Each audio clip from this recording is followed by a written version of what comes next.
بسم اللہ الرحمن الرحیم۔ ہم گزشتہ سبق میں الحمدللہ پڑھ چکے ہیں کہ عوامل ٹوٹل 100 ہیں، اور ان 100 عوامل میں سے یہ بات بھی ہم نے پڑھی ہے کہ اسم جو ہے اپنی اصل کے اعتبار سے مرفوع ہوتا ہے، اس کے اوپر رفع آتا ہے، لیکن کبھی اس کے شروع میں ایسا عامل آ جاتا ہے جو اس کو زبر دے دیتا ہے، کبھی ایسا عامل آ جاتا ہے جو اس کو زیر دے دیتا ہے۔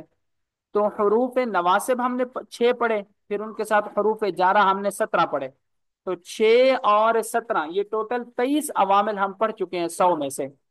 لیکن یہ عوامل ایسے ہیں جو اسم پر داخل ہوتے ہیں، یہ عوامل ایسے ہیں جو کس پر داخل ہوتے ہیں؟ اسم پر۔ اب ہمیں پتہ کیسے چلے گا کہ یہ اسم ہے، یہ فعل ہے، یہ حرف ہے؟ تو اس کے لیے کچھ پہچان ہے جس سے ہمیں پتہ چل جاتا ہے کہ یہ اسم ہے۔ اس کی ٹوٹل 13 علامات ہیں، یہ 13 علامات آپ کو یاد ہوں گی تو اسم کو پہچاننا آپ کے لیے بالکل بھی مشکل نہیں رہتا۔ پہلی علامت یہ کہ شروع میں الف لام ہو، ال، حمزہ لام زبر ال ہو، شروع میں الف لام ہو مطلب شروع میں ال ہو، جیسے الحمد مثال کے طور پر۔ اسی طرح آپ کے ساتھ آ جاتا ہے الرجل، اسی طرح آپ کے ساتھ آ جاتا ہے الامرأۃ، تو شروع میں ال ہو اس کا مطلب یہ ہے کہ یہ اسم ہے، جیسے الرجل۔ نمبر 2، شروع میں حرف جر ہو، حروف جارہ آپ پڑھ چکے ہیں، حروف جارہ میں سے کوئی آئے گا تو وہ اسم ہی ہوگا، جیسے فی المسجد۔ نمبر 3 میں ہمارے پاس آتا ہے حرف ندا ہو، حروف ندا، یا یہاں صرف ایک ہی لکھا ہوا ہے لیکن آپ کو سارے حروف ندا یاد ہو، یا، ایا، حیا، ای اور حمزہ مفتوحہ، یا، ایا، حیا، ای اور حمزہ مفتوحہ۔ حمزہ مفتوح یعنی اسم ہو، اس کے شروع میں حمزہ مفتوحہ آ جائے، یعنی ایسا حمزہ آ جائے جس کے اوپر زبر ہو، جیسے آپ کہتے ہیں نا یا خالدو، کبھی آپ کہتے ہیں ایا خالدو، کبھی آپ کہتے ہیں حیا خالدو، کبھی آپ کہتے ہیں ا خالدو، تو یہ سارے حروف ندا کے لیے ہی استعمال ہوتے ہیں۔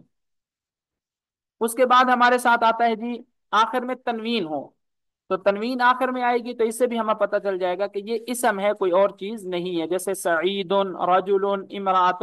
نمبر 5، آخر میں تائے تانیث متحرکہ ہو۔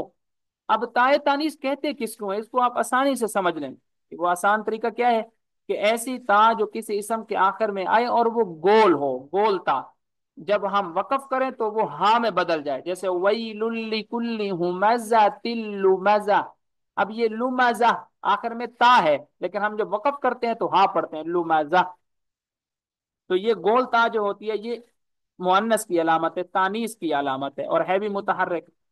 مضاف ہو یعنی اس کی نسبت کسی اور کی طرف کی جائے، جیسے غلام سعید، اب یہ غلام کی نسبت آپ کر رہے ہیں سعید کی طرف، مضاف، مضاف کہتے ہیں جس کی نسبت آپ کسی اور کی طرف کرتے ہیں، جیسے یہاں پر غلام کی نسبت آپ سعید کی طرف کر رہے ہیں۔ نمبر 7 پہ ہے موصوف ہو، جیسے رجل مؤمن، موصوف جس کی صفت بیان کی جائے، اس کی اچھی حالت بیان کی جائے یا اس کی بری حالت بیان کی جائے، جیسے یہاں پر آپ رجل مرد کی صفت بیان کر رہے ہیں کہ وہ مومن ہے۔ تسنیہ ہو جیسے رجولان یعنی دو پر دلالت کرتا ہو، رجولان دو مرد۔ جمع ہو جیسے رجال، جمع مطلب وہ 3 یا 3 سے زیادہ چیزوں پر دلالت کر رہا ہو، جیسے رجال کئی مرد۔ اسی طرح ہم آگے چلتے ہیں تو 10 منصوب ہو جیسے مکی، منصوب یعنی کسی کی طرف آپ اس کو نسبت دے دیتے ہیں۔ نسبت دینے کے یاد رکھیں 2 طریقے ہوتے ہیں، ایک ہوتا ہے کہ آپ اس لفظ کو ذکر کرتے ہیں جس کی طرف آپ نسبت کر رہے ہیں، جیسے غلام سعید، یہاں غلام کی نسبت آپ کر رہے ہیں سعید کی طرف، سعید کو آپ نے ذکر کر دیا ہے۔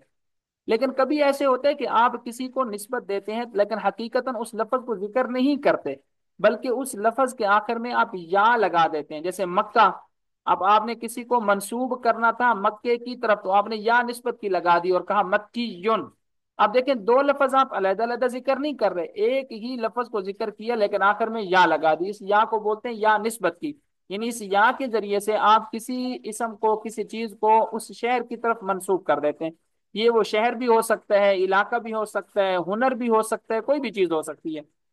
تصغیر ہو جیسے رجیل، اب سب سے پہلے تو آپ یہ سمجھیں کہ تصغیر ہوتی کیا ہے، اس کو سمجھنا بہت ضروری ہے تاکہ آپ کو پتہ ہو تصغیر کیا ہوتی ہے۔ تصغیر استعمال ہوتی ہے کلام عرب میں کبھی کسی چیز کو بڑا بنانے کے، تو بڑا بنا کر آپ پیش کرتے ہیں، جیسے قریشن بہت بڑی مچھلی۔ کبھی آپ تصغیر کا استعمال کرتے ہیں چیز کو چھوٹا کرنے کے لیے، جیسے رجیل چھوٹا سا مرد۔ اور کبھی آپ تصغیر کو استعمال کرتے ہیں چیز کو پیار اور خوبصورتی دینے کے لیے اور پیار دینے کے لیے، جیسے باپ اپنے بیٹے سے کہتے ہیں یا بنیا میرے پیارے سے بیٹے، یا بنیا میرے پیارے سے بیٹے۔ یا اسی طرح دریہم، اس کا مطلب ہوتا ہے